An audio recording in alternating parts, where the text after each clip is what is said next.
Nanti kata aja. Satu, dua, tiga. Assalamualaikum warahmatullahi wabarakatuh. Perkenalkan, nama saya Wiswardana. Saya mewakili rekan-rekan di sebelah saya, yaitu namanya Farel Fariji, dan di sebelahnya lagi Satya Nugraha. Di mana pada kali ini saya akan membawakan sebuah materi, yaitu hak kekayaan intelektual. Nah, di mana hak kekayaan intelektual ini itu banyak macam dan contohnya. Salah satunya yaitu ada hak paten, hak cipta, dan hak merek. Nah, di mana saya ingin menanyakan kepada saudara saya yang dimana sedikitlah menjelaskan tentang apa sih itu namanya hak cipta, hak paten, dan juga hak merek. Di mana saudara saya Farel Fariji bisa menjelaskan sedikit apa itu hak cipta. Jadi hak cipta itu adalah hak eksklusif pencipta terhadap suatu ciptaan yang diwujudkan dalam bentuk nyata. Hak ini berlaku bagi ciptaan yang sudah maupun belum diterbitkan. Dengan kata lain, setelah pencipta membuat ciptaannya, hak cipta akan didapatkannya secara otomatis. Pencipta tidak perlu mendaftarkannya ke lembaga apapun. Hak yang satu ini diatur dalam Undang-Undang Nomor 28 Tahun 2014 tentang hak cipta. Terdapat dua jenis hak dalam hak cipta, yakni hak moral dan hak ekonomi. Hak moral melekat pada pencipta dan berlaku permanen, sementara itu hak ekonomi dapat dialihkan dan masa berlakunya berbeda tergantung jenis ciptaan itu sendiri. Jadi itu yang saya ketahui tentang hak cipta. Nah, selanjutnya tadi itu sudah berikut penjelasan dari hak cipta nih. Nah, selanjutnya ada yaitu namanya hak paten. Nah, apa sih itu hak paten itu? Kalian kan penasaran. Nah, ini bisa dijelaskan sedikit oleh saudara saya yang bernama Satya Nugraha. Silakan. Oke, terima kasih Bang Wisnu. Jadi hak paten adalah hak eksklusif atas hasil inventor atas hasil invensinya di bidang teknologi. Hal ini tertuang dalam Undang-Undang Nomor 13 Tahun 2016 tentang paten. Jadi dengan adanya hak paten, temuan penemu sudah resmi diakui. Ada dua ruang lingkup perlindungan paten, yaitu paten dan paten sederhana. Paten diberikan untuk invensi yang baru, mengandung langkah inventif, dan dapat diterapkan dalam industri. Sementara itu, paten sederhana diberikan untuk setiap invensi baru, pengembangan dari produk atau proses yang ada, dan dapat diterapkan dalam industri. Nah, jadi hak cipta sama hak paten ini udah berdua kita jelaskan kan. Jadi saya mau bertanya lagi sama Wisnu tentang hak merek kan. Hak merek kan Anda yang tahu. Jadi apa sih yang Anda ketahui tentang hak merek ini? Baik, saya di sini akan menjelaskan apa itu hak merek. Nah, di mana hak merek ini adalah hak eksklusif yang diberikan kepada pemilik merek yang terdaftar untuk jangka waktu tertentu. Dengan adanya hak ini, pemilik merek bisa menggunakan sendiri merek tersebut atau memberikan izin kepada pihak lain atau menggunakannya. Nah, namun apa sih definisi merek itu sendiri?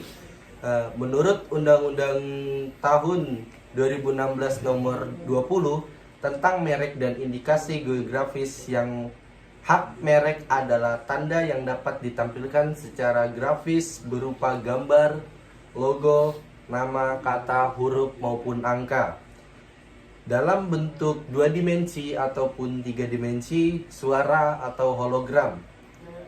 Tanda tersebut digunakan untuk membedakan satu merek dengan merek lainnya. Nah, itu adalah dimana penjelasan dari apa itu namanya hak merek.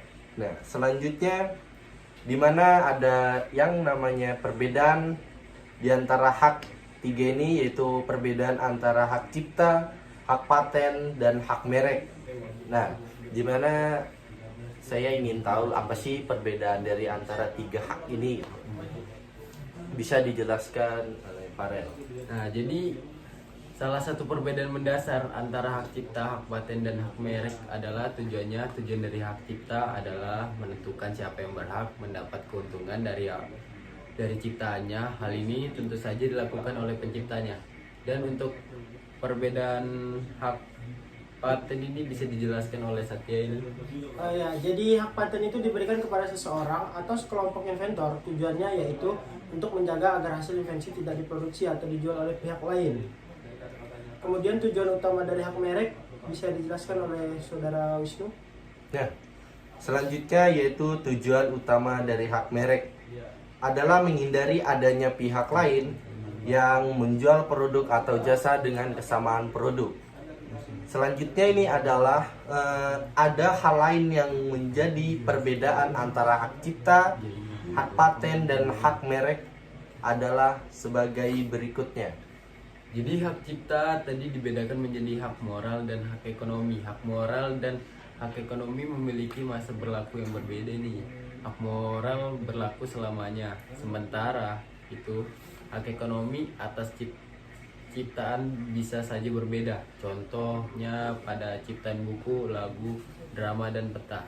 Mengacu pada Undang-Undang Nomor 28 Tahun 2014, hak cipta untuk berbagai ciptaan tersebut berlaku selama hidup pencipta. Jika pencipta meninggal, hak cipta akan terus berlaku selama 70 tahun setelah pencipta meninggal, terhitung mulai 1 Januari tahun berikutnya. Jadi hak paten ini bisa dijelaskan oleh sama Satya. Ya, jadi hak paten yang masuk dalam kategori paten diberikan untuk jangka waktu 20 tahun. Sementara itu, invensi yang masuk dalam kategori paten sederhana mendapat hak paten selama 10 tahun. Kemudian hak merek bisa dijelaskan oleh Saudara Wisnu. Selanjutnya yaitu hak merek. Hak merek ini berlaku 10 tahun dan dapat diperpanjang. Nah, selanjutnya pada materi kali ini membahas tentang siapa sih yang berhak yang memegang haki atau hak cipta ini. Nah, di mana yang berhak memegang hak cipta ini adalah yaitu membuat salinan atau reproduksi ciptaan dan menjual hasil salinan tersebut, termasuk pada umumnya salinan elektronik, mengimpor dan mengekspor ciptaan, menciptakan karya turunan atau derivatif atas ciptaan, mengadaptasi ciptaan, menampilkan atau memamerkan ciptaan di depan umum, menjual atau mengalihkan hal eksklusif tersebut kepada orang lain atau pihak yang lainnya. Yang dimaksud dengan hak eksklusif dalam hal ini adalah bahwa hanya pemegang hak ciptalah yang bebas melaksanakan hak cipta tersebut. Sementara orang pihak lain dilarang melaksanakan hak cipta tersebut tanpa persetujuan dari pemegang hak cipta tersebut. Nah, selanjutnya ada siapa sih yang berhak memegang haki atau hak paten? Selanjutnya bisa dijelaskan oleh Bang Farel. Jadi hak paten ini dapat dipegang oleh seorang inventor yang berposisi sebagai pemilik paten.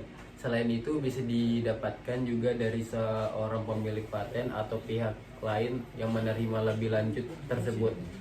Jadi pemegang paten memiliki hak eksklusif untuk melaksanakan paten yang dimilikinya dan melarang orang lain yang tanpa persetujuannya. Jadi ada dua hal nih dalam hal paten produk: membuat, menjual, mengimpor, menyewa, menyerahkan, memakai, menyedia untuk dijual atau disewakan atau diserahkan produk yang diberi paten.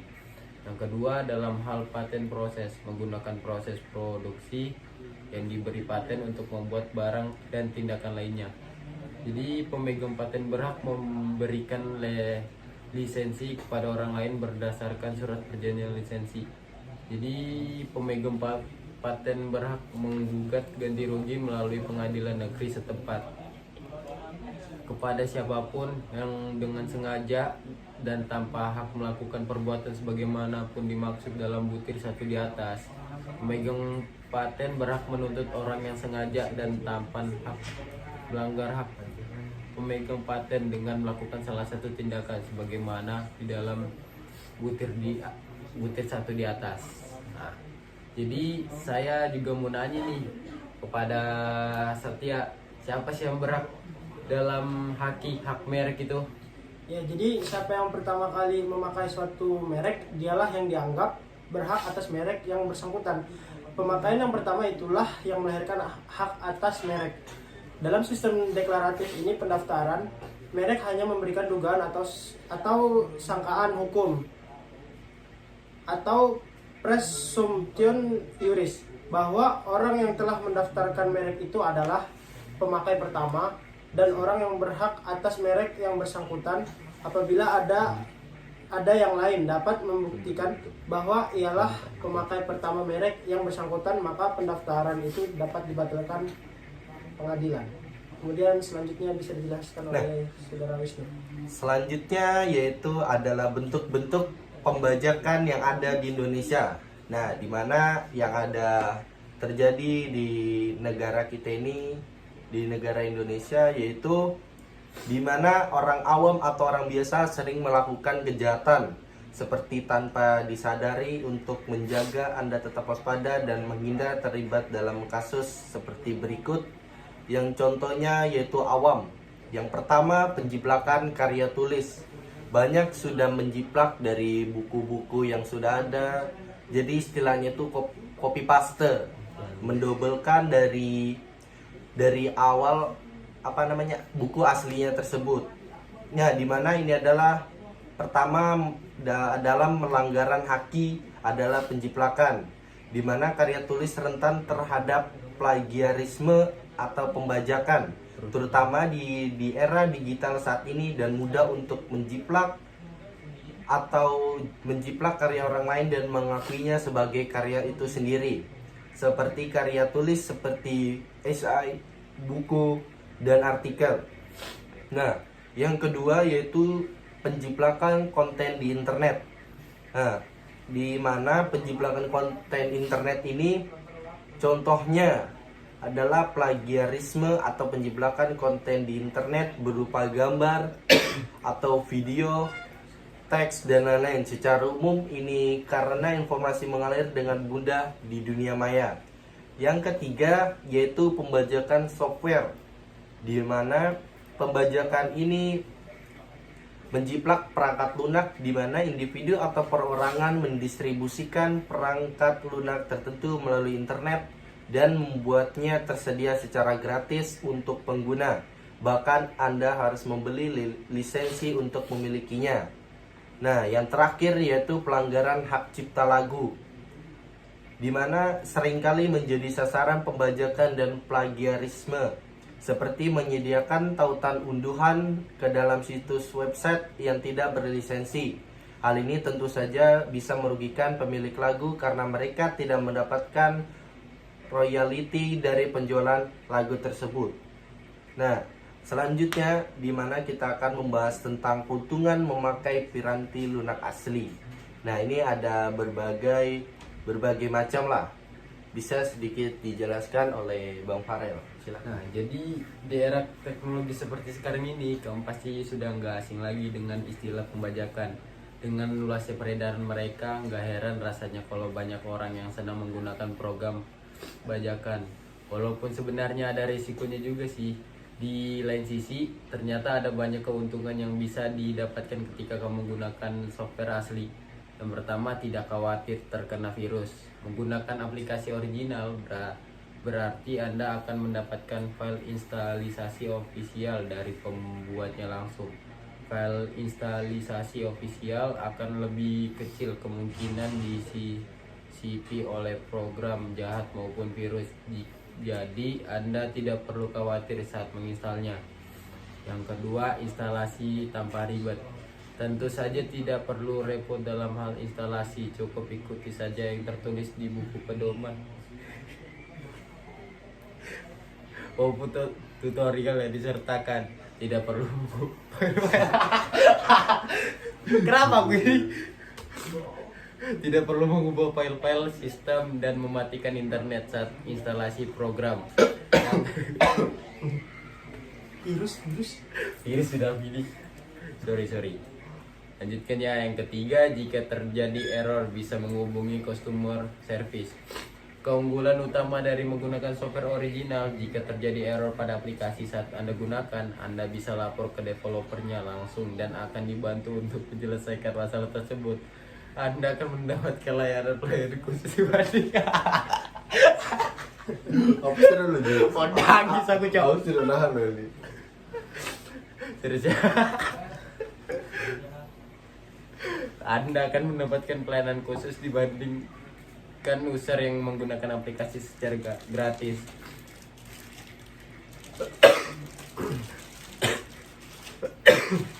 Yang selanjutnya selalu bisa diupdate celah keamanan. Apa satu kan? Satu. Selalu bisa diupdate. Celah keamanan selalu ada di setiap aplikasi komputer karena para developer aplikasi melakukan update aplikasinya secara berkala. Selain karena masalah keamanan, update juga menambah kestabilan aplikasi di sistem yang lama maupun sistem yang baru. Kalau Anda menggunakan software original, Anda bisa langsung update dengan menu update yang biasanya terdapat di dalam aplikasi. Tidak perlu ribet mencari link download di internet yang belum tentu aman dari virus. Jadi saya mau nanya nih, cara mendaftar hak itu gimana sih untuk hak cipta buat Satya ini? Saya mau nanya. Ya, jadi cara mendaftarkan hak cipta itu ada 8 tahap dia. Nah, Jadi yang pertama itu masuk ke situs hakcipta.dgip.go.id. Nah, yang kedua itu lakukan registrasi untuk mendapatkan username dan password. Yang ketiga, login menggunakan username yang telah diberikan. Nah, yang keempat, mengunggah dokumen persyaratan. Yang kelima, melakukan pembayaran setelah mendapatkan kode pendaftaran. Yang keenam itu menunggu proses pengecekan. Dan yang ketujuh, approve atau pendaftaran pencatatan ciptaan yang telah disetujui. Dan yang terakhir adalah sertifikat dapat diunduh dan cetak sendiri oleh pemohon. Kemudian hak paten bisa dijelaskan oleh Bang Wisnu. Gimana patennya semuanya kan? Bawah. Semuanya kan? Apa aja sih? Dosa judulnya. Lanjutkan dimana jika permohonan pendaftaran dalam misi permohonan 4. Nah, Gimana Bang Wisnu? Bisa dijelasin. Bisa dijelasin? Nah, selanjutnya gimana sih cara mendaftar hak paten? Nah, ini ada beberapa cara pendaftarannya. Yang pertama yaitu ajukan permohonan pendaftaran dengan mengisi formulir permohonan dan membuatnya dalam rangkap 4. Nah, yang kedua, pemeriksaan administratif akan dilakukan. Yang ketiga, bila lengkap, masa pengumuman akan berlangsung selama 6 bulan setelah 18 bulan dari tanggal penerimaan.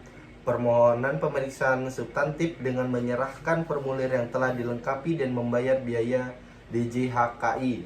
Nah, yang kelima, dalam waktu paling lambat 36 bulan sejak permohonan pemeriksaan substantif diajukan, pemeriksaan paten harus memutuskan apakah akan menolak atau memberi paten. Jika ditolak, pemohon paten dapat mengajukan banding. Namun jika permohonan paten diterima, maka DJHKI akan mengeluarkan sertifikat hak paten.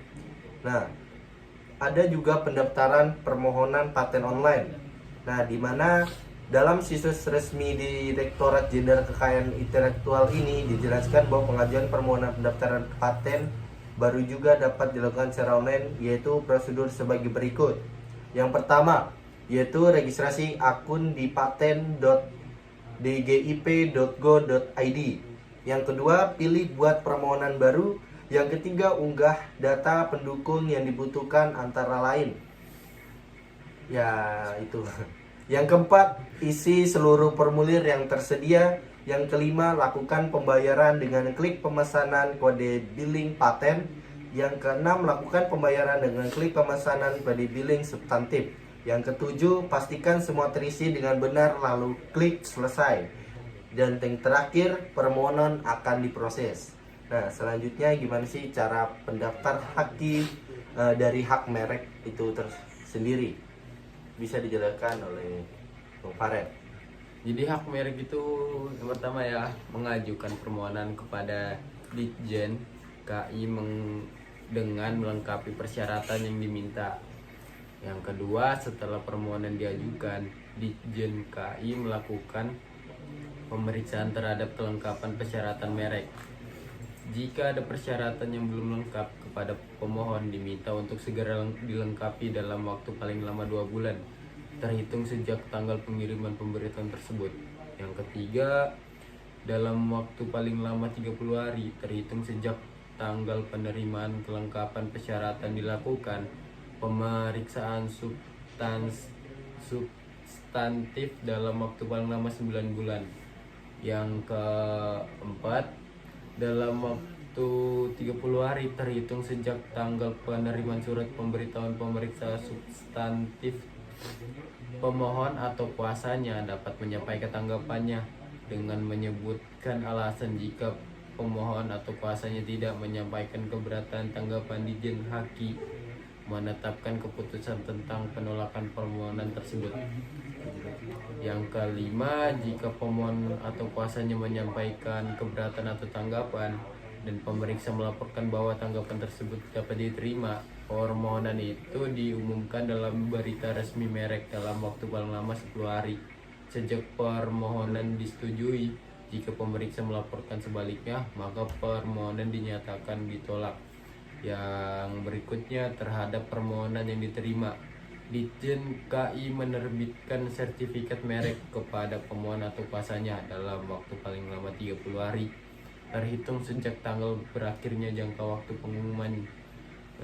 Yang terakhir, dapat diajukan permohonan banding, dapat komisi banding apabila permintaan pendaftaran merek ditolak oleh Ditjen KI berdasarkan alasan yang bersifat substantif. Jadi itu aja sih yang saya bisa jelaskan. Nah, dimana dari penjelasan kita bertiga yaitu tentang hak kekayaan intelektual yang ada 3, yaitu hak paten, hak cipta, dan hak merek. Itu sudah dipaparkan dengan jelas mulai dari pengertian, perbedaannya, terus siapa sih yang berhak antara pemegang hak cipta, hak paten, dan hak merek ini, dan juga bentuk-bentuk pembajakan juga yang ada di Indonesia ini dan keuntungannya. Terus juga terakhir yaitu cara mendaftar hakinya itu bagaimana, itu sudah dijelaskan dengan cukup jelas dari kita bertiga. Nah, sekian dari penjelasan dari kelompok kita tentang hak kekayaan intelektual ini. Apabila terjadi kesalahan maupun perkataan, wabillahi taufiq wal hidayah. Wassalamualaikum warahmatullahi wabarakatuh.